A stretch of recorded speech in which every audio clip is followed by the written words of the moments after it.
Assalamualaikum warahmatullahi wabarakatuh. Nah, jumpa kembali nih dengan sebutir debu. Kali ini saya akan menyampaikan tentang pantangan dan anjuran bagi penderita syaraf terjepit. Memang ada pantangannya, tentu ada. Pantangannya pasti ada. Untuk syaraf terjepit ini pantangannya banyak sekali, ya. Jadi banyak yang harus dihindari, banyak yang harus diperhatikan. Jadi syaraf terjepit itu kan, saya ulang sedikit tentang penyebab syaraf terjepit. Ya, syaraf terjepit itu kan penyebabnya bisa karena tekanan berlebih, karena kecelakaan, karena pernah jatuh, karena salah posisi tidur, salah posisi duduk, salah ngangkat beban berat, ya. Itulah beberapa penyebab syaraf terjepit. Nah, tentunya hal-hal yang harus dihindari adalah yang saya sebutkan tadi. Pertama adalah hindari gerakan melawan gravitasi bumi, ya. Anda paham melawan gravitasi bumi, yaitu gerakan meloncat, gerakan jatuh. Jadi termasuk olahraga yang ekstrim itu sebaiknya dihindari dulu, seperti bola voli, basket, bulu tangkis, ya, jogging, aerobik, kemudian sepeda gunung, motor cross, ya, bersepeda ya di tempat yang tidak rata, ya, banyak gajrukannya. Nah, itu harus dihindari.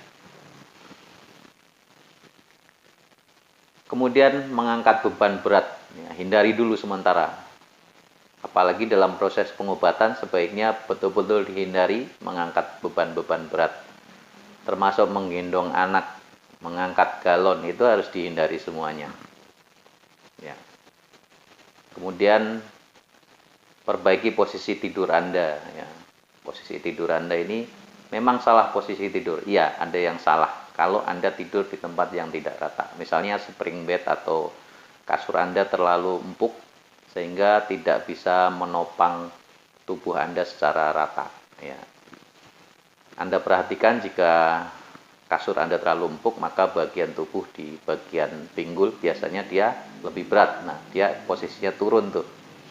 Nah, ini menyebabkan tulang belakang menjadi bengkok dan tidak rata. Nah, akhirnya nanti lambat laun kalau ini menjadi sebuah kebiasaan, nah, maka nanti dalam jangka waktu lama bisa menyebabkan syaraf terjepit atau gangguan tulang belakang. Kemudian perbaiki posisi duduk Anda.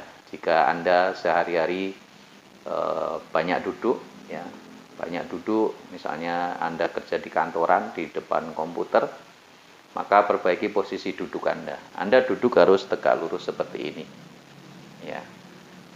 Kadang-kadang orang tanpa sadar duduk bersandar, ya, bersandar seperti ini, ya, atau agak bongkok seperti ini, tidak terasa.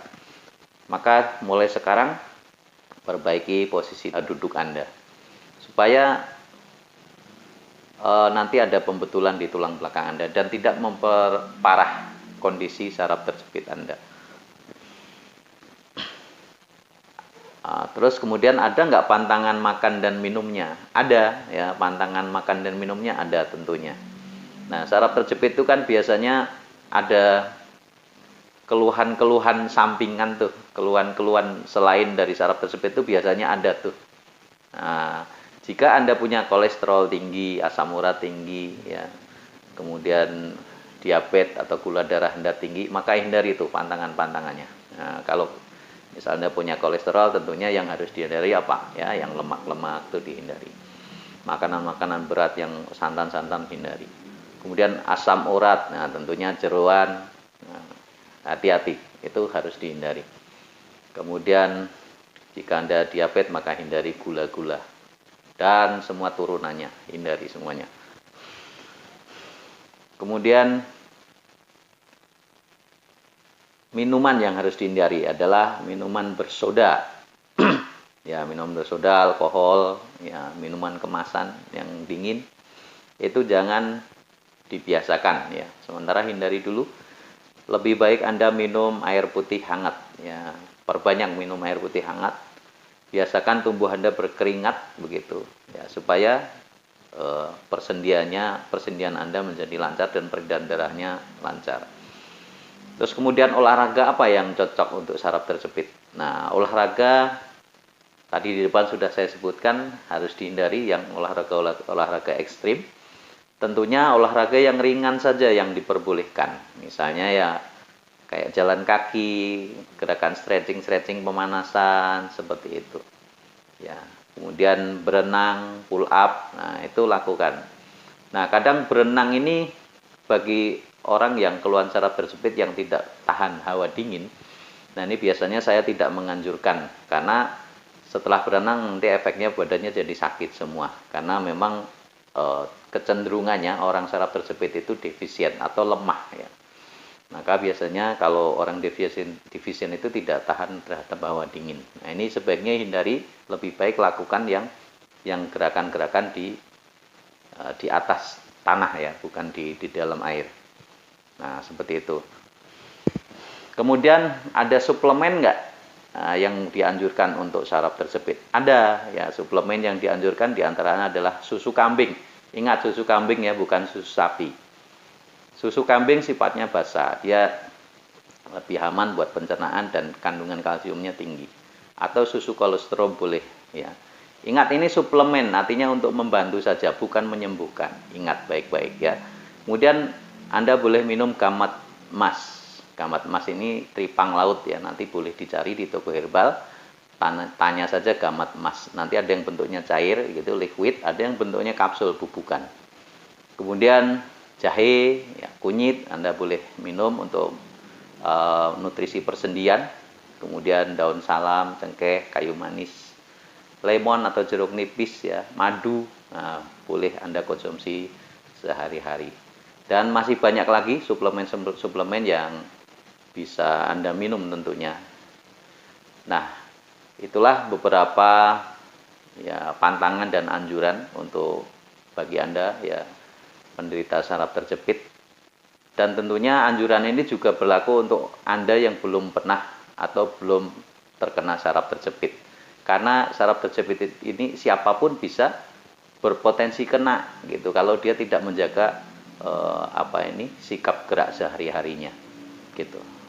Masalahnya saraf terjepit ini prosesnya jangka panjang. Dia tidak spontan langsung kena ya, biasanya karena kesalahan masa lalu, salah gerak, pernah jatuh terduduk, pernah jatuh dari motor misalnya. Nah, itu nanti biasanya habis jatuh ini tidak terasa apa-apa, nanti setelah beberapa tahun kemudian baru akan terasa ya. Kenapa bisa begitu? Karena jatuh ini kan biasanya efeknya adalah pergeseran tulang ya, biasanya pinggul tuh bergeser. Nah, ketika pinggul bergeser ini spontan tidak terasa apa-apa, tapi lambat laun akan menyebabkan kaku otot atau nyeri otot punggung karena posisi tubuh tidak balance. Nah, ini maka hati-hati bagi Anda yang belum kena saraf terjepit, Anda pun punya potensi yang sama. Anjuran saya, sebaiknya ketika Anda habis jatuh dalam insiden apapun, sebaiknya segera periksakan postur tubuh Anda, postur tulang Anda supaya sedini mungkin bisa dibetulkan, bisa diantisipasi atau bisa dicegah saraf terjepitnya. Nah, ini edukasi untuk Anda. Baik, mungkin itu yang bisa saya sampaikan. Mudah-mudahan ini bermanfaat untuk semuanya. Dan jangan lupa di subscribe channel saya ini, di like, dan silahkan jika ada pertanyaan komen di bawah ini ya. Baik, itu saja. Terima kasih. Assalamualaikum warahmatullahi wabarakatuh.